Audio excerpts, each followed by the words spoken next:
لبيك اللهم لبيك لبيك لا شريك ইসলাম ধর্মের মূল 5টি স্তম্ভের মধ্যে একটি হলো হজ। আর প্রথম স্তম্ভটি হলো কালেমা অর্থাৎ সাক্ষ্য ও বিশ্বাস। লিবিয়ার যুবক আমের আল মেহদি মনসুর আল গাদ্দাফি ছিলেন সে বিশ্বাসে বলিয়ান এক যুবক। 2025 সালের হজের উদ্দেশ্যে তিনি লিবিয়ার ট্রিপলি বিমানবন্দরে পৌঁছান। তার গন্তব্য ছিল মিশর হয়ে সৌদি আরব। তিনি ছিলেন তার দলের সর্বশেষ যাত্রী, কিন্তু বিপত্তি বাধায় তার নাম লিবিয়ার পতিত স্বৈরশাসক গাদ্দাফির নামের সাথে মিল থাকায় ইমিগ্রেশন কর্তৃপক্ষের সন্দেহের তালিকায় পড়েন। তার কাগজপত্র চেক করে যাবতীয় বিষয় নিশ্চিত হতে অনেক সময় লেগে যায়। ততক্ষণে বিমানের দরজা বন্ধ হয়ে যায়। পাইলটকে জানানো হয় বিষয়টি, কিন্তু পাইলট বলেন যে বিমানের দরজা বন্ধ হয়ে গেছে তা আর খোলা সম্ভব না। দায়িত্বরতরা এই কথাটি আমিরকে জানালে তিনি নির্বিকার থাকেন। আশাভঙ্গের বেদনার উৎকণ্ঠা দেখা যায় তার মধ্যে। নিরাপত্তা কর্মকর্তারা এই পরিস্থিতি দেখে আমিরকে সান্ত্বনা দিয়ে বলেন, সবই আল্লাহর ইচ্ছা, হয়তো এই হজ যাত্রা তোমার কপালে ছিল না।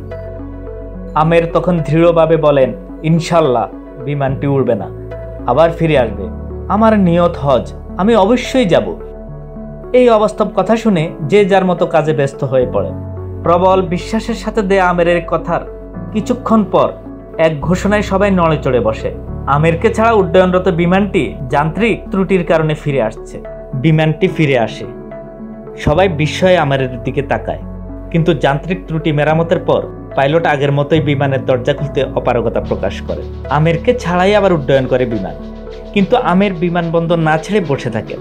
দায়িত্বরত অনেকেই আমিরকে বাড়ি চলে যাওয়ার তাগাদা দিলেও তিনি নির্বিকার থাকেন।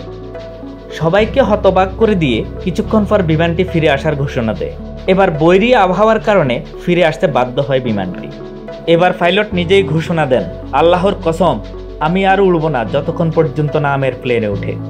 তখন দরজা খুলে দেওয়া হয় শুধুমাত্র আমিরের জন্য। আমির তখন উঠে পড়েন সেই কাঙ্ক্ষিত যাত্রায়।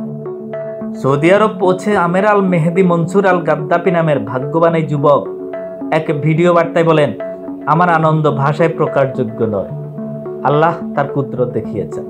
সুপ্রিয় দর্শকবৃন্দ, অলৌকিক কিছু কখনো আপনার সাথে ঘটেছে বা শুনেছেন? তাহলে আপনি কমেন্টসে জানাতে পারেন। ভিডিওটি ভালো লাগলে সাবস্ক্রাইব করে লাইক, কমেন্টস এবং শেয়ারের মাধ্যমে আমাদের সাথে থাকার অনুরোধ রইল। ধন্যবাদ সবাইকে।